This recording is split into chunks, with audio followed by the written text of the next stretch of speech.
నా పేరు మోపూరి విజయలక్ష్మి. మేము నాగంబట్లపాలెం గ్రామంలో స్వయం సహాయక సంఘంలో సభ్యురాలుగా ఉంటూ సాధికార మిత్రగా నియమించబడ్డాను. సాధికార మిత్రగా నియమించబడిన తర్వాత మా గ్రూపులకు కావాల్సినటువంటి ప్రతి పథకాన్ని అన్ని సంస్థల దగ్గరికి వెళ్ళి, అధికారుల దగ్గరికి వెళ్ళి తెలుసుకొని అమలు చేసుకోవడానికి మాకు మంచి ఒక అవకాశం ఏర్పడింది. అదేవిధంగా మన స్వయం సహాయక సంఘాలు 1995లో ముఖ్యమంత్రి మన చంద్రన్న గారి చేతుల మీదుగా ప్రారంభించబడ్డాయి. గర్నిపూడి దివ్య, వైఫ్ ఆఫ్ మాతయ్య అనే సభ్యురాలు ప్రమాదవశాత్తు తన భర్తను కోల్పోయింది.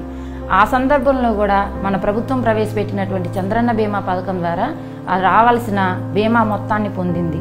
అంతేకాకుండా ప్రభుత్వం మంజూరు చేసిన కాలనీ ద్వారా ఒక సొంత గృహాన్ని కూడా నిర్మించుకుంది. తనకి ప్రభుత్వం మంజూరు చేసిన ఆ పెన్షన్ ద్వారా ప్రతి నెల 1000 రూపాయలు పొందుతుంది.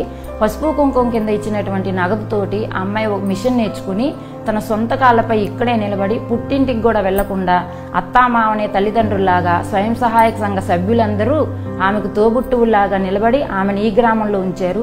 ఈ ఘనత గ్రూపులో ఉన్నందువలన, ప్రభుత్వ పథకాలని సక్రమంగా వినియోగించుకోవడం వలన తను సాధించుకోగలిగింది. ఇక్కడే ఉన్నటువంటి గర్నిపూడి దివ్య మన ప్రభుత్వ పథకాలకి, ప్రభుత్వంలో ఉన్నటువంటి మన చంద్రన్న గారికి, స్వయం సహాయక సంఘాలకి తన జీవితాంతం రుణపడి ఉంటానని తెలియజేసుకుంటాం.